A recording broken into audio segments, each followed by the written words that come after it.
Pada awal pertemuan Islam, dunia pengetahuan mengalami zaman keemasan dengan munculnya ilmuwan muslim yang hingga saat ini penemuannya masih digunakan dan menjadi rujukan sebagai dasar perkembangan pengetahuan modern.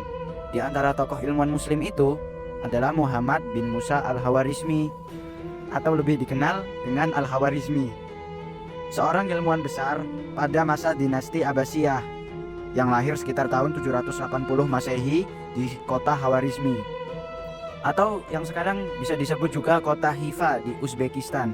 Ia wafat di Baghdad pada sekitar tahun 850 Masehi. Al-Khawarizmi adalah ilmuwan yang ahli dalam bidang matematika, astronomi, astrologi, dan geografi.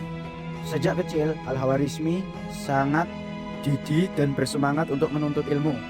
Pada masa Khalifah Al-Ma'mun, saat kota Baghdad menjadi pusat ilmu pengetahuan dan perdagangan, yang mana banyak ilmuwan dan juga pedagang dari berbagai daerah datang ke kota Baghdad.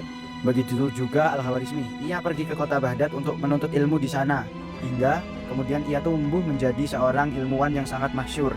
Tercatat, ia pernah menjadi salah satu anggota di Baitul Hikmah atau Darul Hikmah, yang disebut juga Wisma Kearifan di kota Baghdad, yaitu sebuah perpustakaan besar, lembaga penerjemahan dan juga pusat penelitian ilmu pengetahuan yang didirikan oleh Khalifah Harun al-Rasyid dan mencapai puncak di masa Khalifah Al-Ma'mun tahun 813 sampai 833 Masehi. Di sanalah dia mendalami ilmu alam dan matematika, termasuk mempelajari terjemahan manuskrip Sanskerta dan juga Yunani.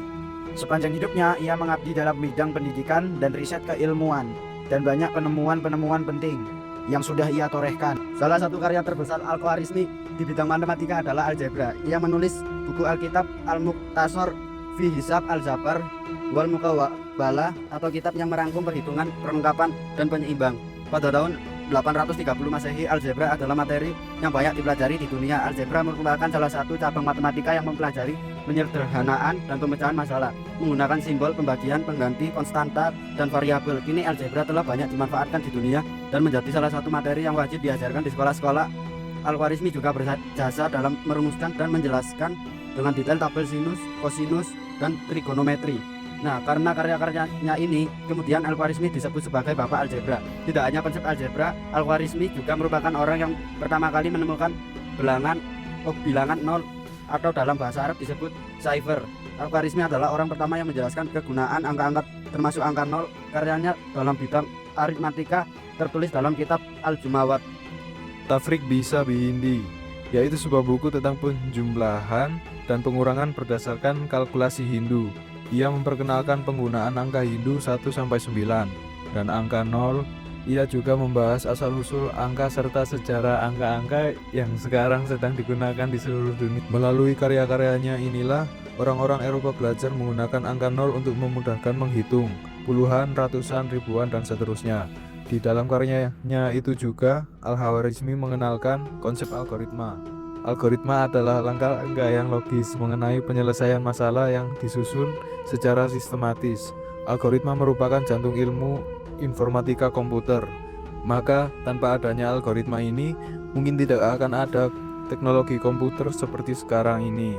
Nah, karena prestasi-prestasinya di bidang matematika ini, maka kemudian ia mendapat julukan sebagai bapak matematika. Tidak hanya di bidang matematika saja, Al-Khawarizmi juga berkontribusi dalam bidang geografi dan astronomi. Di bidang geografi, ia menulis buku yang berjudul Kitab Suratul Ad, yang artinya buku pemandangan dunia atau kenampakan bumi. Buku ini selesai pada tahun 833 Masehi. Buku ini berisi revisi dan penyempurnaan terhadap peta yang dituliskan oleh Ptolemeus.